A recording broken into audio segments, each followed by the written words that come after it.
శుభోదయం మిత్రులారా, వార్తా కథనంపై విశ్లేషణ కార్యక్రమం టీజీటీవీ మార్నింగ్ న్యూస్ కు స్వాగతం. నేను మీ జల్లి సత్య. ముందుగా వివిధ పత్రికల్లో వచ్చిన వార్తా కథనాలను కనుక పరిశీలించినట్టయితే, నిన్నటి రోజున పార్లమెంటు సాక్షిగా జరిగిన రాజకీయ చదరంగంలో మరి ఇక్కడ ఇరు పార్టీలు, రెండు జాతీయ పార్టీలు వాటి కూటముల ద్వారా మరి ఎత్తుకు పై ఎత్తులు వేసి ఆ చదరంగ రాజకీయ క్రీడలో ఎవరు ఓడిందంటే చివరికి ఆమె ఓడింది. దశాబ్దాల తరబడి రిజర్వేషన్ల కోసం ఎదురు చూస్తున్నటువంటి నారీమణికి ఊరించి నిన్నటి రోజున మళ్ళీ వాళ్ళ అవకాశాలకు బ్రేక్ లేచిన ఈ రెండు పార్టీలు కూడా మరి అక్కడ కారణం ఎవరిదైనా తప్పెవరిదైనా ఇక్కడ బాధితులుగా మారింది మాత్రం మహిళలే అని చెప్పక తప్పదు. మరి సుమారు 70 కోట్ల మంది మహిళల ఆత్మ గౌరవానికి సంబంధించినటువంటి అంశం మీద రెండు పార్టీలు రాజకీయాలు చేయడానికి ఏమాత్రం కూడా వెనక్కి తగ్గలేదు.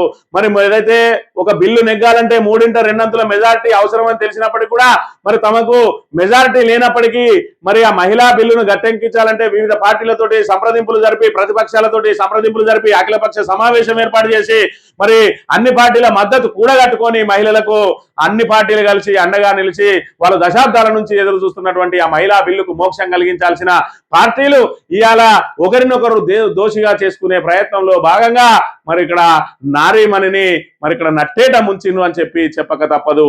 ఒకవైపు నిన్న రోజున జరిగిన ఓటింగ్ లో మరి ఏదైతే మహిళలకు సంబంధించి మరి ఏదైతే ఆ నియోజకవర్గాల పునర్విభజన చేసి ఆ పెరిగిన సీట్లు ఏవైతే ఉన్నాయో వాటన్నిటిని కూడా మహిళలకు రిజర్వ్ చేయాలనంటే మేము డీలిమిటేషన్ ప్రక్రియను అంగీకరించేది లేదు, యథాతథంగా 543 తోటి మాత్రమే పెట్టినట్టయితేనే మేము సపోర్ట్ చేస్తామని చెప్పి, మరోవైపు చూసుకున్నట్టయితే బీజేపీ కూడా ఈ డీలిమిటేషన్ ప్రక్రియలో ప్రతి రాష్ట్రంలో 50% సీట్లు పెరుగుతాయని చెప్పినప్పటికీ కూడా బిల్లులో అది పొందుపరచకపోవడం మూలంగా దాని మీద కూడా అనేక సందేహాలు ఎత్తినాయి. మరి వెరసి ఇప్పుడైతే మరి ఇక్కడ ఆల్రెడీ నారీమణికి సంబంధించి వాళ్ళ బిల్లు, మహిళా బిల్లు కనుక ఆమోదం పొందినట్టు ఉంటే 2029లో జరిగే అన్ని ఎన్నికలకు, 29 తర్వాత జరిగే అన్ని ఎన్నికల్లో కూడా వాళ్ళకు 33% రిజర్వేషన్ వచ్చే అవకాశం ఉండేది. కానీ పార్లమెంట్ లో సీట్ల పెంపు మీద ఇక్కడ ఇరుపక్షాలు తమ వ్యక్తిగత అజెండాతోటి ఇవాళ మరి పూర్తి స్థాయిలో ఏదైతే మహిళలకు ద్రోహం చేసిన ఇందులో ఇరు పార్టీలు కూడా దోషులే. గెలిచింది ఎవరు? ఏదైతే మరి కాంగ్రెస్ అనుకుంటా ఉన్నది బీజేపీ పెట్టిన బిల్లును మరి ఇక్కడ ఓడించి మేము నెగ్గినాం అనుకుంటా ఉన్నది, మరోవైపు బీజేపీ అనుకుంటా ఉన్నది మరి ఇక్కడ మేము ఒకవేళ ఈ బిల్లులో మరి ఇక్కడ ఓడిపోయినా కూడా మహిళల నుంచి మరి మహిళలను వాళ్ళ మీదకి ఎగదోసి మేము గెలిచినామని చెప్తా ఉన్నది. కానీ ఎవరికి వారు మేం గెలిచినామని ఇవాళ ఓడించింది మాత్రం ఖచ్చితంగా మహిళా మనులనే అని చెప్పక తప్పదు. ఈ రెండు మరి జాతీయ పార్టీలు కపట నాటకంతో ఇవాళ మహిళలను మరి ఇక్కడ రాజ్యాధికారానికి దూరం చేసినాయి, కావాలనే దూరం చేసినాయి. ముందుగానే చెప్పిండు ప్రధానమంత్రి, ఈ మహిళా బిల్లు ఆమోదం పొందకపోయినా కూడా మాకు లాభమే అని చెప్పిండు. మరి దీనిలో కాంగ్రెస్ ను దోషం చేయడానికి అధికార పక్షం ప్రయత్నం చేస్తే దాని నుంచి తెలివిగా తప్పించుకుని మరి బయటపడలేక ఇవాళ కాంగ్రెసే దోషిగా మారిందని చెప్పడంలో మరి ఎలాంటి అతిశయోక్తి లేదు.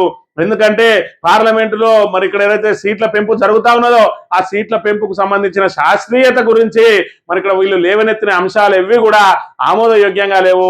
మరి సీట్లు పెంచితే బీజేపీకి మాత్రమే గుత్తాధిపత్యం ఎందుకు వస్తుంది? పెరిగిన సీట్లలో వాళ్ళు 100-200 శాశ్వత సభ్యత్వం అయితే పెట్టుకుంటలేరు కదా. మరి ప్రజలు ఎవరిని ఆశీర్వదిస్తే వాళ్ళే అధికారంలోకి వస్తారు అని అంటే బీజేపీ పాలిత రాష్ట్రాల్లో మరి వాళ్ళకి బీజేపీకి పట్టున్న రాష్ట్రాల్లో అత్యధిక సీట్లు పెరుగుతా ఉన్నాయి కాబట్టి భవిష్యత్తులో వాళ్ళే అధికారంలోకి వస్తారని దాన్ని చెప్పలేక మరి ఇక్కడ వివిధ ఏదైతే దానికి ప్రత్యామ్నాయాలకు సంబంధించి కూడా వీళ్ళు ప్రత్యామ్నాయం చూపించలేక మరి ఏదైతే తెలంగాణ ముఖ్యమంత్రి ద్వారా మాట్లాడించారో జిఎస్డిపి అని, ఆ జిఎస్డిపి ద్వారా నవ్వుల పాలైంది ఇవాళ తెలంగాణ. ఏదైతే తెలంగాణ ముఖ్యమంత్రి ఆయన పెట్టిన ఏదైతే ప్రతిపాదన నవ్వుల పాలైన పరిస్థితి కూడా మనం చూస్తున్నాం. వాళ్ళకి ప్రత్యామ్నాయం లేక మేము పాత ప్రకారమే ఇప్పుడు వెంతదు 2021 జనాభా ప్రకారమే చేయాలని చెప్పి మరి కుంటి సాకులు వెతుకుతూ ఇరు పార్టీలు కూడా మహిళను ఓడించినాయి అని చెప్పక తప్పదు. వార్తా కథనాలను కనుక పరిశీలించినట్టయితే ఎన్డీఏ పాచికకు పార్లమెంట్ చెక్కట, సభలో సభ్యులు 528 మంది ఉంటే మరి ఇక్కడ మహిళా బిల్లుకు అనుకూలంగా 298 మంది, వ్యతిరేకంగా 230 మంది ఓటేసిండ్రు. మరి దానికి ముఖ్యంగా అవసరమైన ఏంటంటే 352 మంది అవసరం ఉండే. లోక్సభలో అరుదైన సందర్భం వీగిన 131వ రాజ్యాంగ సవరణ బిల్లు. బీజేపీకి ఊహించని షాక్, మెజార్టీ కంటే 54 ఓట్లు తక్కువగా పోల్. మహిళా బిల్లు ముసుగులో చేసిన డీలిమిటేషన్ ప్రయత్నం ఫెయిల్. ప్రధాన బిల్లు వీగిపోవడంతో మిగతా రెండింటిని కూడా వెనక్కి తీసుకున్న కేంద్రం. మరి ఇక్కడ బీజేపీకి ఊహించని శాక్యం కాదు, బీజేపీ వ్యూహాత్మకంగా చేసింది ఈ ప్రక్రియ. ఇక్కడ పశ్చిమ బెంగాల్లో ఎన్నికలు జరగబోతా ఉన్నాయి, తమిళనాడులో ఎన్నికలు జరగబోతా ఉన్నాయి. కాబట్టి మేము ఇప్పుడు ఏదైతే మహిళా బిల్లును పెట్టినామో ఇక్కడ డిఎంకే, అక్కడ చూసుకున్నట్లయితే టీఎంసీ రెండు కూడా కాంగ్రెస్ కు మరి ఇండియా కూటమిలో మెంబర్లే ఉన్నారు, మెజారిటీ స్థానాలు కలిగి ఉన్నారు. మరి వాళ్ళే వ్యతిరేకించరు అని చెప్పి వాళ్ళను దోషిగా చూపించడం కోసమే హడావిడిగా ఈ బిల్లును తెర మీదకి తీసుకొని వచ్చింది.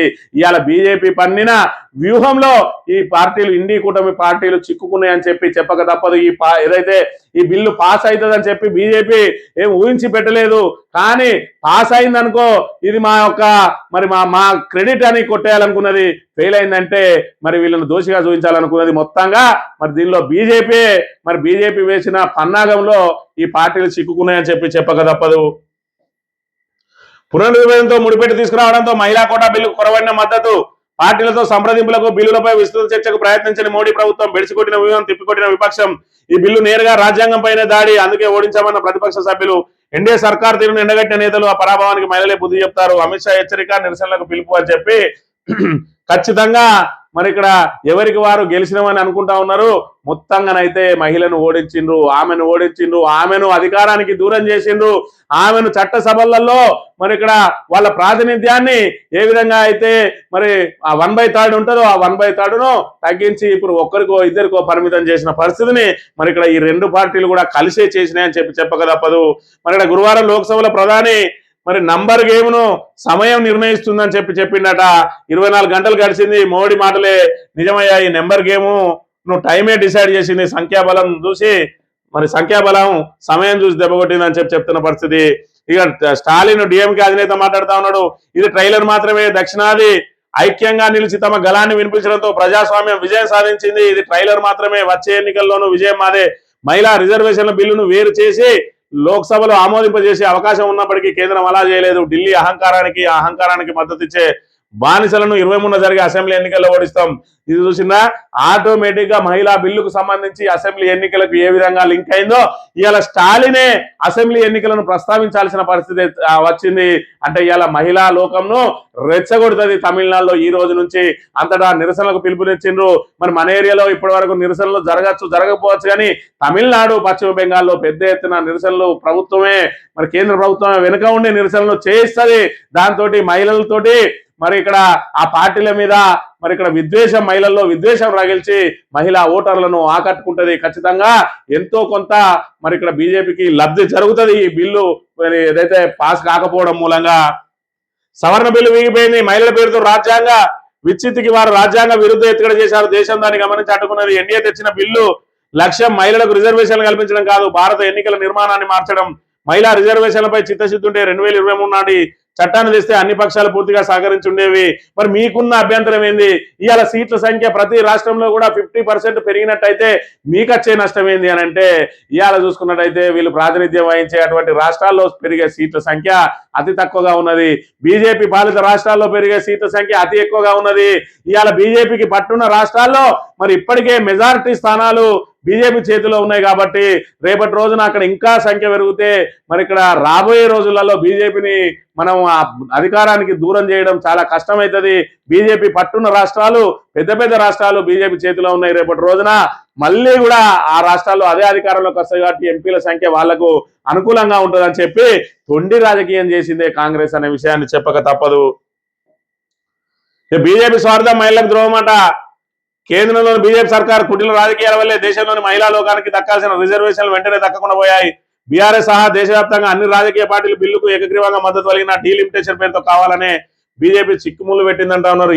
ఏం పెట్టినా కూడా మరి డీలిమిటేషన్ ప్రక్రియ కూడా ఖచ్చితంగా 50% పెంపు కాకుండా జనాభా ప్రాతిపదికన పెంచినట్టు ఉంటే దక్షిణాదికి తీవ్రమైన ముప్పు ఏర్పడుతుంది.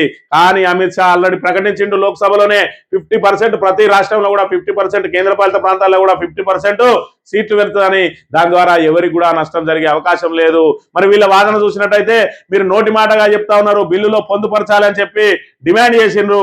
మరి దానికి తలొగ్గిన అమిత్ షా గంట సమయం అండి మేము దాన్ని మార్చి తీసుకొస్తామంటే కూడా దాన్ని మార్చి తీసుకొచ్చినా కూడా మరి వీళ్ళ లోపల ఉన్నది ఏంటంటే అతిపెద్ద రాష్ట్రాలన్నీ బీజేపీ చేతిలోనే ఉన్నాయి.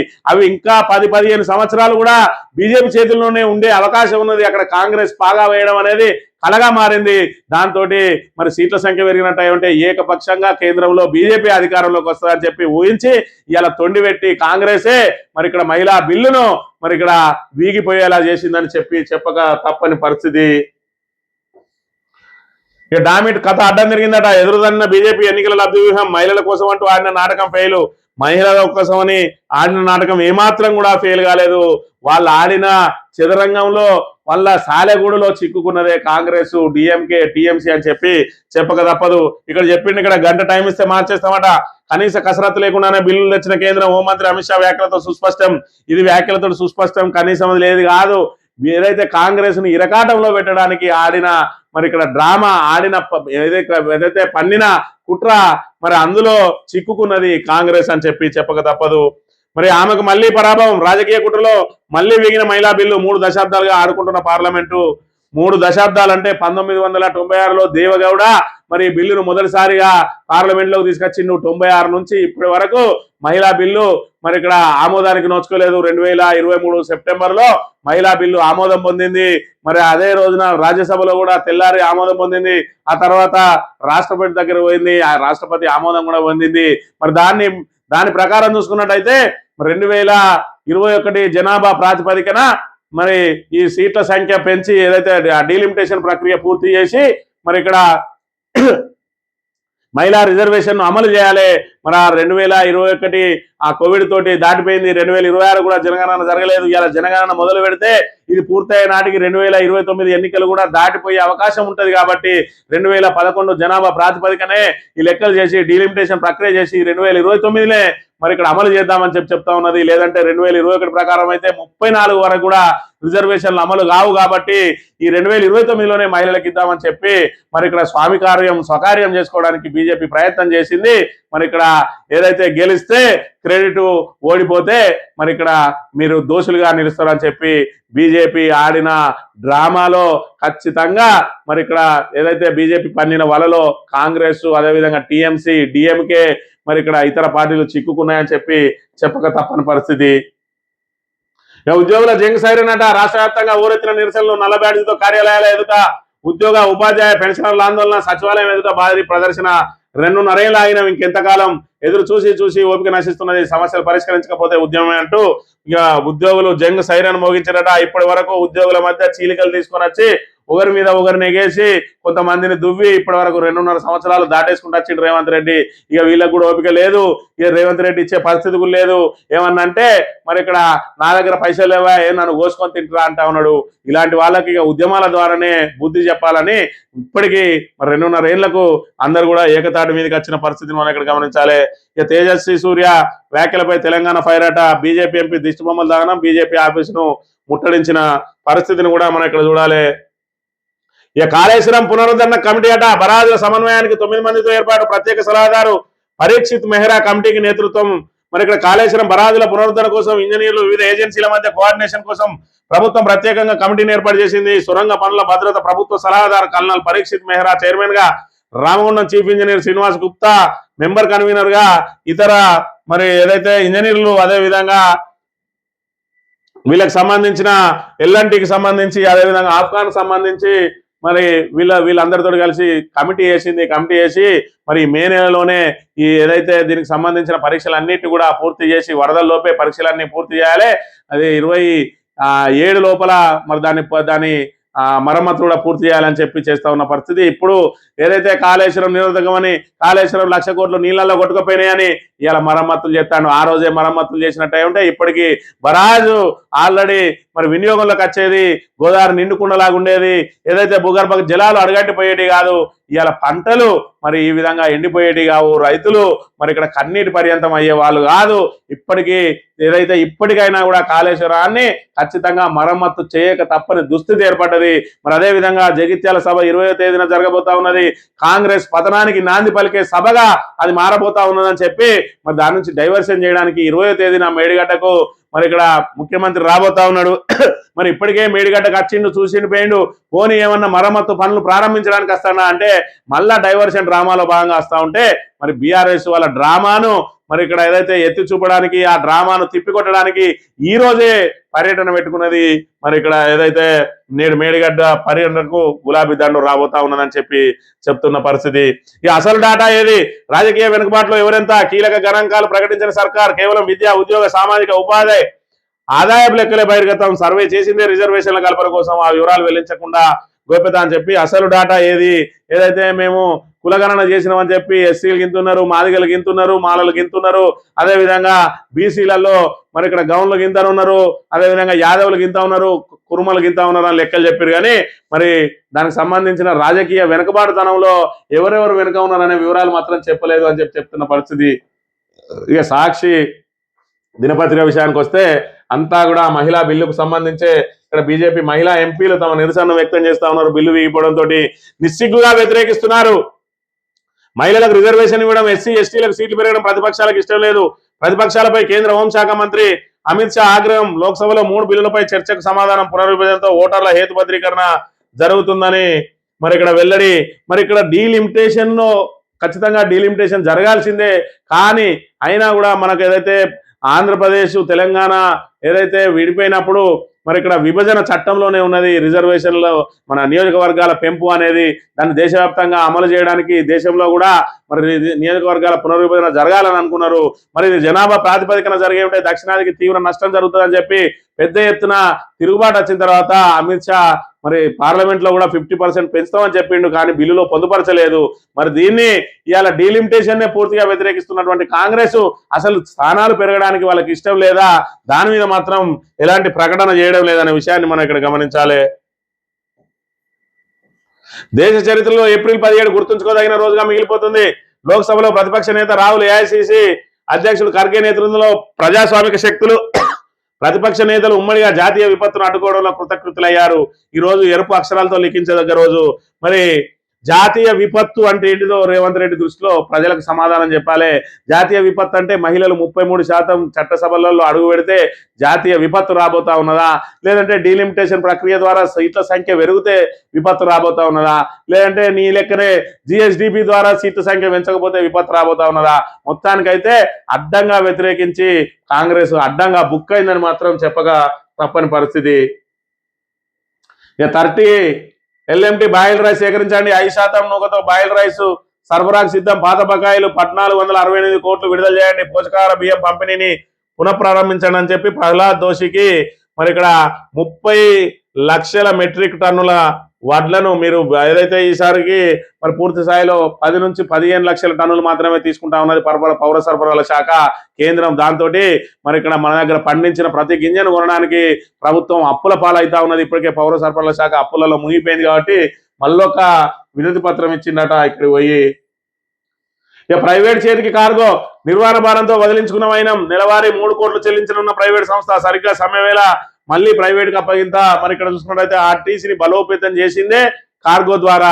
ఇవాళ అప్పులలో ఉన్న ఆర్టీసీని ఎంతో కొంత ఆదుకుంటూ వస్తున్నది మరి ఇక్కడ ఉన్నటువంటి కార్గో.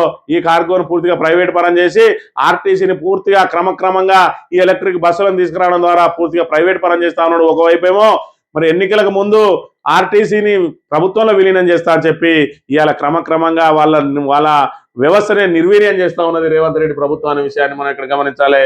ఆంధ్రజ్యోతి విషయానికి వస్తే విపక్ష విజయం అట. వీన్ని ఏ చెప్పుతోటి కొట్టాలని అర్థం కాదు. ఇది విపక్ష విజయం కాదు, నారీకి జరిగిన అవమానం, మరి ఇక్కడ నారీకి జరిగిన ద్రోహం. ఇవాళ ఈ 2 పార్టీలు కూడా కలిసి ఇవాళ రాజకీయ క్రీడలో మరి ఇక్కడ ఆమెను బలి చేసిండ్రు. ఖచ్చితంగా 3 దశాబ్దాల నుంచి ఎదురు చూస్తా ఉన్నారు ఈ బిల్లు కోసం. మహిళా మనులందరూ కూడా ఇవాళ మహిళలను రాజ్యాధికారానికి దూరం చేయడానికి ఈ 2 పార్టీలు కూడా డ్రామాలేసి ఇవాళ పూర్తి స్థాయిలో మహిళా బిల్లును ఏదైతే దాన్ని ఆమోదం పొందకుండా చేసిన పరిస్థితి. రాజ్యాంగంపై దాడిని తిప్పికొట్టాం. ఏ విధంగా రాజ్యాంగంపై దాడో వీళ్ళు వివరించాలి ప్రజలకు. ఖచ్చితంగా ఇవాళ మహిళా మనులందరూ కూడా ప్రశ్నించాలి. మహిళలకు 33% వస్తే రాజ్యాంగంపై దాడా, మరి అదే విధంగా డీలిమిటేషన్ ప్రక్రియ ద్వారా సీట్ల పెంపు జరిగితే రాజ్యాంగం మీద దాడా. ఏ విధంగా రాజ్యాంగం మీద దాడి? ఇవాళ ఉత్తరప్రదేశ్, మధ్యప్రదేశ్ లాంటి ఆ రాష్ట్రాల్లో పెద్ద రాష్ట్రాల్లో బీజేపీ మరి అక్కడ జెండా వాతుకొని ఉన్నది కాబట్టి అక్కడ సీట్ల సంఖ్య పెరిగితే భవిష్యత్తులో ఇంకెన్నడూ కూడా కాంగ్రెస్ అధికారంలోకి రాదు అని చెప్పి వీళ్ళు ఆ కుట్రతోటి ఇవాళ డీలిమిటేషన్ అడ్డుకుంటా ఉన్నారు తప్ప డీలిమిటేషన్ ప్రక్రియను అడ్డుకోవడానికి కూడా ఎలాంటి కారణాలు లేవు. 50% పెంచితే అందరికీ ఆమోదయోగ్యమే. జనాభా ప్రాతిపదికన పెంచినప్పుడు మాత్రమే మరి ఇక్కడ దక్షిణాది రాష్ట్రాలకు అభ్యంతరం ఉన్నదనే విషయాన్ని ఇక్కడ మనం ప్రధానంగా గమనించాలి. జాతీయ విపత్తును నివారించిన రోజట, జాతీయ విపత్తును తెరిచిన రోజు ఇలా జాతీయ విపత్తును పట్టుకొచ్చింది కాంగ్రెస్. ఇక తెరుచుకున్న హార్మోజ్ నౌకల రవాణాకు పూర్తిగా తెరుస్తున్నట్లు ఇరాన్ ప్రకటన. కాల్పుల విరమణ ఉన్నంత కాలం తెరిచి ఉంటుందని వెల్లడి. వెంటనే స్పందించిన ట్రంప్ ఇరాన్ కు ధన్యవాదాలు. జలసంధి శాశ్వతంగా తెరిచి ఉంచాలంటున్న బ్రిటన్, ఫ్రాన్స్. భారీగా తగ్గిన ముడి చమురు ధరలు భారత్ కు ఊరట. ఎక్కడైతే మరి రాబోయే రోజులలో చమురు కొరత కూడా రాబోతా ఉన్నది. ఇప్పటికే గ్యాస్ కొరత తీవ్రంగా ఉన్నది. మరి చిన్న చిన్న టిఫిన్ సెంటర్లు, పెద్ద పెద్ద రెస్టారెంట్లు కూడా బంద్ అవుతున్న పరిస్థితి. ఈ నేపథ్యంలో హార్మోజ్ జలసంధి తెరిచిండ్రు. ఇక పూర్తి స్థాయిలో నౌకలు రాకపోకలు సాగిస్తా ఉన్నారు. మళ్ళీ ఈ గ్యాస్ కొరత, పెట్రోల్ కొరత ఉండబోదని చెప్తున్న పరిస్థితి. 3 లక్షలు తీసుకుంటూ ఏసీబీకి చిక్కిన ఎక్సైజ్ సిఐ అట. కామారెడ్డి జిల్లా బిచ్కుందులో ఘటన. ఇక కాంగ్రెస్ ఎమ్మెల్యే వినయ్ కులకర్ణికి యావజ్జీవ శిక్ష. మరో 15 మంది కూడా యావజ్జీవమే. ఇన్స్పెక్టర్ కు 7 ఏళ్ల జైలు శిక్ష. కర్ణాటకలోని ధారవాడ బీజేపీ జెడ్పీ సభ్యుడి హత్య కేసులో శిక్షలు ఖరారు. కాంగ్రెస్ చేసే అరాచకాలకు ఈ రకంగా మరి ఇక్కడ చట్టం తన పని తాను చేసుకోబోతా ఉన్న పరిస్థితి. న్యాయం కూడా మరి వాళ్ళని శిక్షిస్తున్న పరిస్థితులను చూడవచ్చు. ఇక ఈనాడు దినపత్రిక విషయానికి వస్తే ఆమెకు మళ్ళీ నిరాశే. లోక్సభలో వీగిపోయిన 131వ రాజ్యాంగ సవరణ బిల్లు భారతదేశ చరిత్రలో మరపురాని దినం. ఖచ్చితంగా మరపురాని దినమే. ఇవాళ కాంగ్రెస్ పూర్తిగా దోషిగా మారిన దినం. ఖచ్చితంగా మీరు దోషులే. ఎందుకంటే మహిళా బిల్లును వాళ్ళు ఏ రకంగా తీసుకొని వచ్చినా కూడా ఇవాళ డీలిమిటేషన్ ప్రక్రియను ఎందుకు మీరు వ్యతిరేకిస్తారు అనే దాని మీద కూడా అర్థం లేని వాదనలు తీసుకొని వచ్చి ఇవాళ మహిళా బిల్లు వీగిపోవడానికి ప్రధాన కారణం ఇవాళ కాంగ్రెస్. ఆ పార్టీకి కాంగ్రెస్ ఏదైతే ఇండియా కూటమిలో ఉన్నదో ఆ ఇండి కూటమికి సంబంధించినటువంటి ఇవాళ టీఎంసీ డిఎంకేలకు రేపటి రోజున వాళ్ళ రాష్ట్రాల్లో జరిగే మరి ఎదురు దెబ్బ ద్వారా ఇవాళ బీజేపీ లబ్ధి జరగబోతా ఉన్నది. ఎందుకంటే తమిళనాడులో వీళ్ళు అరంగేట్ర కోసం చూస్తా ఉన్నారు. అధికారం రాకపోయినా సీట్ల సంఖ్య పెంచుకున్నా కూడా ఇవాళ బీజేపీకి ఈ అంశం లాభించినట్టే. అదేవిధంగా తృణమూల్ కాంగ్రెస్ ను దెబ్బకొట్టినట్టు అయి ఉంటే ఖచ్చితంగా మరి ఈ మహిళా బిల్లును అడ్డం పెట్టుకుని బీజేపీ విజయం సాధించినట్టే.